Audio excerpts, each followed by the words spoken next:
लोकसभा निवडणुकीचा बिगुल वाजू पाहत असताना सर्वच राजकीय पक्ष हे कामाला लागले आहेत. परंतु महाविकास आघाडी असेल, युतीतील मित्रपक्ष असतील, यांच्यातील काही जागेंचा तिढा मात्र सुटला नाही. त्यात देखील शिर्डी लोकसभा मतदारसंघाचा समावेश आहे.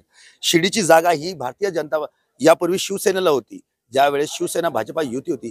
मात्र आता शिवसेना वेगळी झालेली आहे. शिंदेगड जरी भाजपासोबत असला तरी देखील शिर्डी लोकसभा मतदारसंघाची ही जागा भाजपाला मिळावी असा आग्रही भूमिका भाजपा कार्यकर्त्यांच्या. आता आपल्यासोबत आहेत भारतीय जनता पार्टी सरचिटणीस नितीन दिनकर. काय परिस्थिती आहे या मतदारसंघाची? आपण जर बघितलं तर शिर्डी लोकसभेमध्ये 6 विधानसभा येतात. प्रामुख्याने शिर्डी लोकसभेमध्ये 6 विधानसभा जरी असल्या तर बऱ्यापैकी सर्वात जास्त विधानसभा या भारतीय जनता पार्टीकडे आहेत किंवा माजी आमदार हे भारतीय जनता पार्टीचे आहेत. बूथची रचना जर बघितली तर सर्वात जास्त भारतीय जनता पार्टीची आहे. जिल्हा परिषद, पंचायत समिती, नगरपालिकेचा जर विचार केला तर सर्वात जास्त सदस्य हे भारतीय जनता पार्टीचे आहेत. म्हणून सर्व कार्यकर्त्याची मागणी अशी आहे की भारतीय जनता पार्टीकडेच शिर्डी लोकसभेचं तिकीट मिळावं. कारण गेल्या 3 दशकापासून 15 वर्षापासून युतीमध्ये शिवसेनेचा खासदार भारतीय जनता पार्टीच्या कार्यकर्त्याने एकनिष्ठतेने काम करून निवडून दिलेला आहे. त्यामुळे आता कुठेतरी भारतीय जनता पार्टीचे कार्यकर्त्यांना वाटतंय की उमेदवार हा आपलाच पाहिजे, तो भारतीय जनता पार्टीचाच पाहिजे.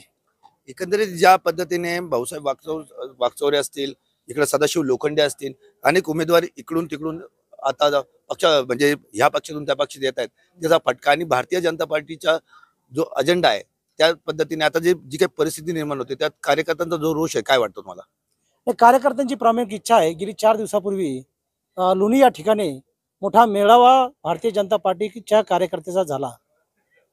आमच्या शिर्डी लोकसभेचे जे प्रभारी आहेत खासदार सुमनजी, ते सुद्धा या बैठकीला हजर होते. जवळपास 4,000 कार्यकर्ते या बैठकीला होते. उत्तर महाराष्ट्राचे प्रभारी जे आपले आहेत विजूभाऊ चौधरी, ते सुद्धा या बैठकीला होते. सन्माननीय पालकमंत्री होते आणि सर्व कार्यकर्त्यांनी एकमुखाने त्या ठिकाणी मागणी केली की ही जागा भारतीय जनता पार्टीला मिळाली पाहिजे. आणि स्वतः प्रभारींनी सुद्धा आम्हाला सांगितलं की आम्ही सुद्धा केंद्राकडे आणि राज्याकडे विनंती करू आणि ही जागा भारतीय जनता पार्टीला कशी मिळेल यासाठी प्रयत्न करू. एकंदरीत आता शिवसेना एकनाथ गट देखील आपल्या सोबत आहेत आणि अशा पद्धतीने मध्ये जी ही जागा आहे या जागेवरती सिटिंग MP जो आहे, जे खासदार आहेत ते देखील आपल्या सोबत आहेत. मग हे सांगड घालायचं कसं? आणि जर ही जागा भारतीय जनता पार्टीला गेली नाही तर पुढची रणनीती काय असणार आहे? विषय असा आहे की सांगड कशी घालायची, कसं नियोजन करायचं ते वरिष्ठ विचार करतील.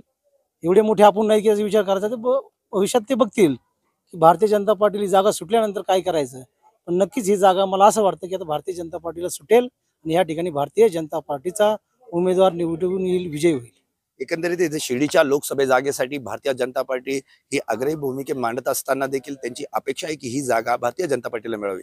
परंतु ज्याप्रमाणे प्रत्येक या युतीमध्ये असेल किंवा महाविकास आघाडीमध्ये असेल, ज्या मित्रपक्षांना सोबत घेऊन जी निवडणुकीला समोर जात आहेत, त्यामध्ये मात्र हा जागेचा तिढा अजून काही सुटलेला नाहीये.